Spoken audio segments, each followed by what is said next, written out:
Good evening. I apologize for this late upload. I've been really busy.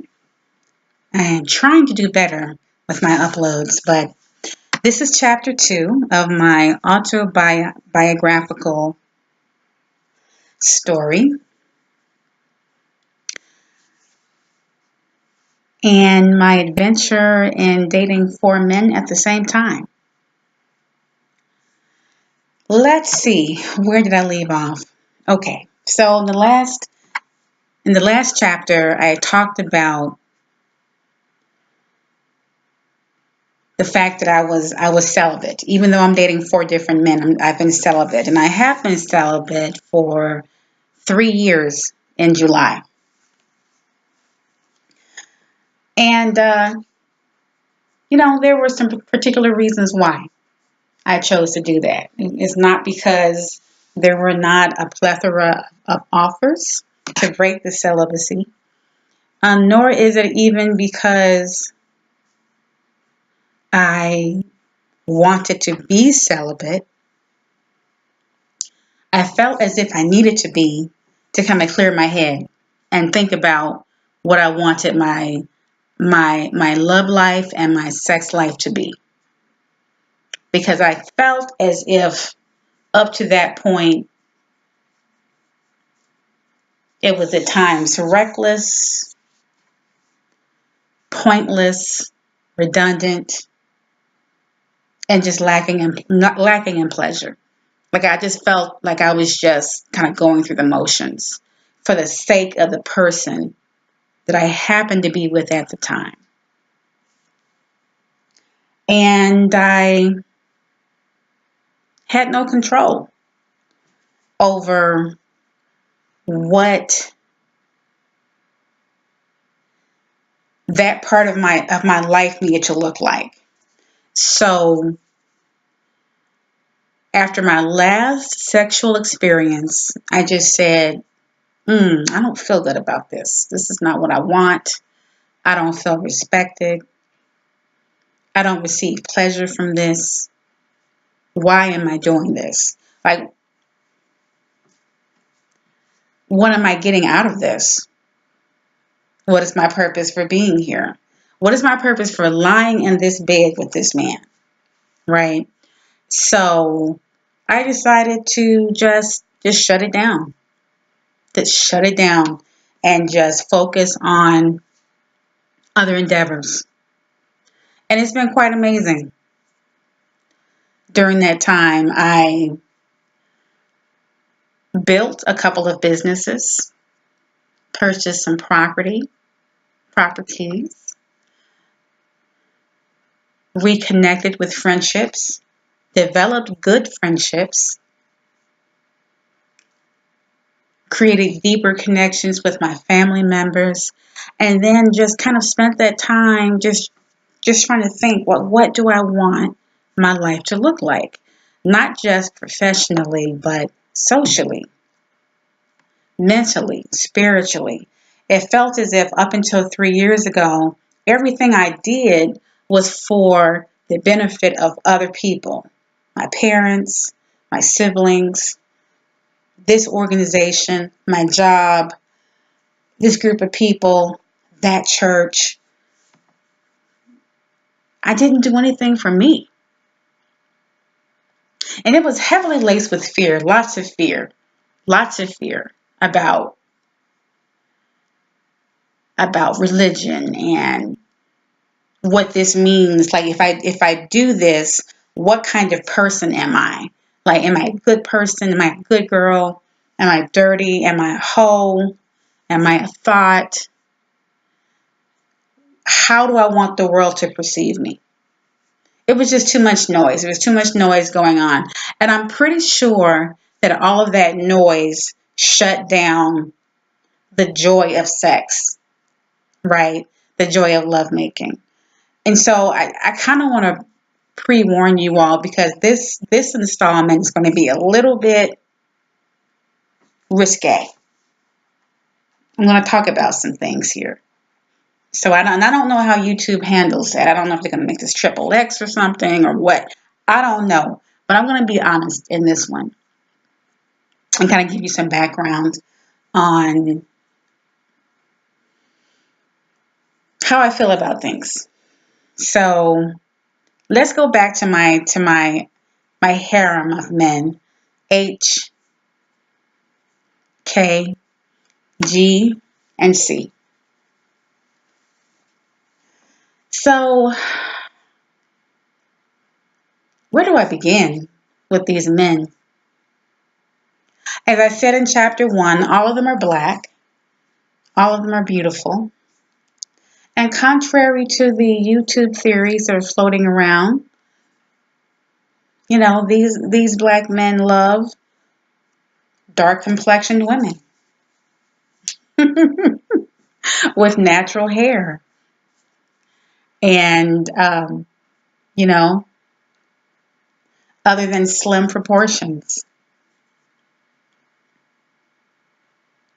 And they're very interesting men, right? Like the fact that I'm actively dating all four of them and engaging with them in conversations and going out and texting and emailing and just having experiences with these men has given me an amazing view to compare. And I'm going to tell you, all four of these men come from different backgrounds, but every single one of them have said the exact same thing to me in one form or another. And I'm gonna tell you what they've said. I'm gonna summarize. I'll tell you what each one has said, a statement they've said about black women, and then I'll summarize what they're all saying. Because it's quite interesting. So I'll start with Kay. So Kay said, baby, he said, please don't take this the wrong way, but you black women are fucked up. He said, you all are fucked up. He said, the majority of black men love black women. He further went on to describe like 20 of his closest friends and associates who were all married and or dating black women. Like identifiably black women, not biracial, not otherish, not exotical, just black women of all shapes and sizes and colors. And he said, you all as a collective spend so much time trying to explain to black men why we don't want you, that you ignore the fact that we're with you. And I was embarrassed because I had never been that type of woman. Right? I had never been the woman to say, oh, what's wrong with these black men? They don't want us. They don't want us. And I'm with four of you. I'm with four of them. Now, he doesn't know he's one of four, but I'm with four men. They all take me out to the movies and to dinner, and we go out to parties, and I've met the family members of each one. Like, and yet I have to say I've made that statement. And I'm embarrassed to say that.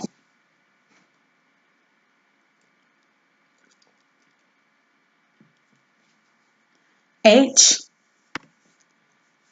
has said the same thing in a slightly softer manner. H said, baby, black women have a lot of things to work out. There's a lot of messed up behaviors in your community. He said, but I love you all. I love you. But he also said, you all are probably the most disrespected group in the world. And he said, every chance I get, I will defend and protect you. because I love black women. He said that to me. C has been really interesting. Like just tonight, we had something somewhat of an argument, I guess you would say. Not an argument, a discussion, because he feels as if he's not getting enough time from me, and he feels as if I'm pushing him away. And I can't tell him it's because you're one of 4 that I'm dating. So, and I don't want to lie to him. I guess some of you would say, well, aren't you lying because you're dating 4? I'll get to that. So, we were trying to come to some kind of arrangement where he could get more time from me. He feels as if, when he calls, I don't respond quickly enough. I don't return phone calls back. He's been going out of his way to want to come by and see me. And, I don't let him come all the time. It's just, it's a lot. Like, he's very intense. And I think it's not his fault. It's not his fault at all. I will say it's my fault that he feels frustrated. But he made the comment. He said, baby,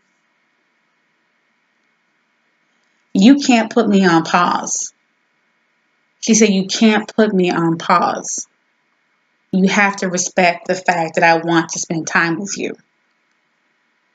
And you have to respect the fact that I'm a man with needs and you are a woman with needs, and there is no reason to go as slowly as we're going. And he said, you black women just don't seem to know what you want, yet you don't want to be alone. And like immediately, my shackles went up. I'm sorry, not shackles, my hackles. My hackles went up. And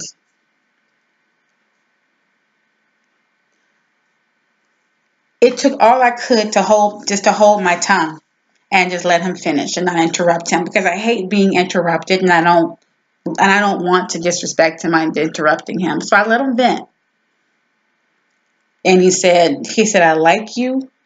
He said, I think we can go somewhere. He said, I'm very attracted to you, and I want us to move this relationship forward. He said that.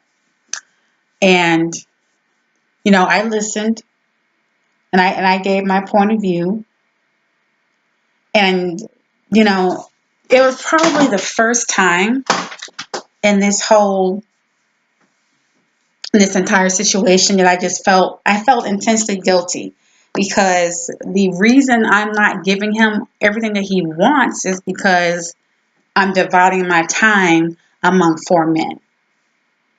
And as I do that, I am trying to decide which one of these men will get the most of me and the best of me. Right? And he's ready for more. And he's worthy of it. He's shown himself to be worthy. And I can't decide.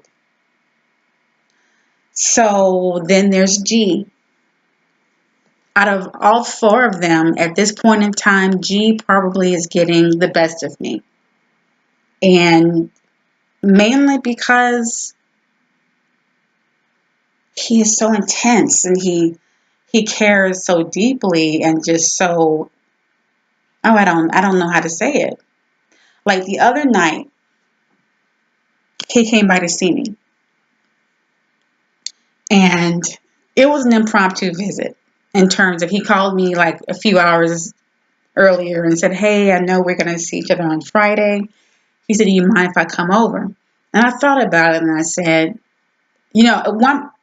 at one point I was going to say, no, just wait till Friday. But I asked myself, why am I waiting until Friday? I want to see him. And he came over, and we had a great time. We went out to dinner. We talked. We walked at the park afterwards. We held hands. And we just talked about life and our family, and our respective families. And not once did we mention our careers or our jobs. We talked about our hearts and what we wanted. And as I spoke with G, and held his hand with kisses in between. I thought back to K, and I thought back to H, and I thought back to C, and I said, wow, I've got to make a decision. I have got to make a decision because this is going deeper than I thought it would and going faster, and somebody's going to get hurt. Several somebodies. I have to make a decision. So G made a comment too, and he made the comment. He said, excuse me, let me get my animals out of the room. One moment.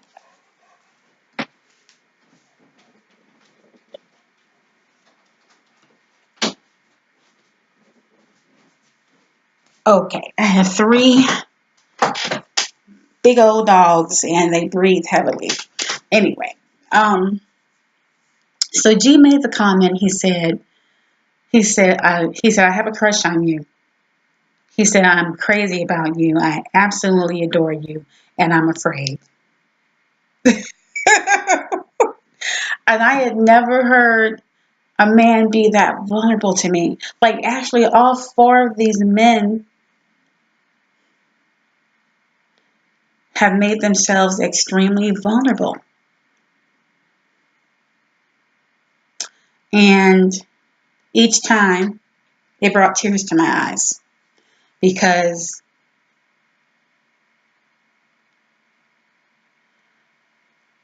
I've come to the realization that I may have met 4 men who are actually serious about being in a relationship for a change. And I wasn't used to that. That's why I decided to date 4. I decided I would protect myself from future hurt, and I would not take this too seriously. I'll just get what I need from it and move on. And whatever that might be. And I will be very calculated and very determined and very pointed in what I want to get from each man. And I would just have fun and call it a day. And it's not turning out to be that way. Each one of these men want to take the relationship to the next level. And I've been the one to hold things back because I only want to go to the next level with one of them. And by that I mean physically, sexually. But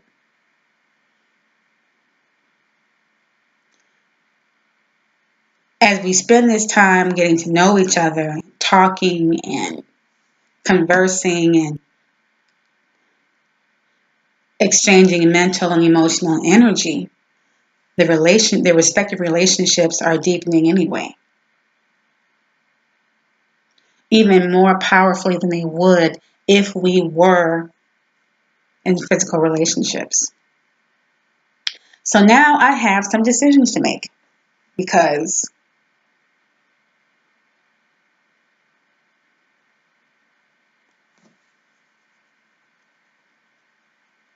I'm quickly getting to the point where I can't imagine myself without any of them. And that's not how this was supposed to turn out.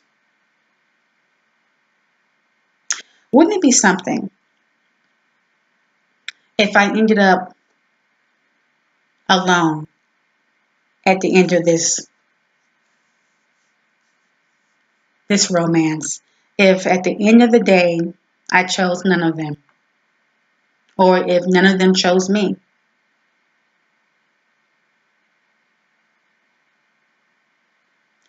I was going to talk about something in chapter 2, but I think I'll leave that for chapter 3. And please bear with me. I'm sort of engaging in a little bit of stream of consciousness and some flashbacks. This is not going to be a linear story, so I hope you can follow. Be well.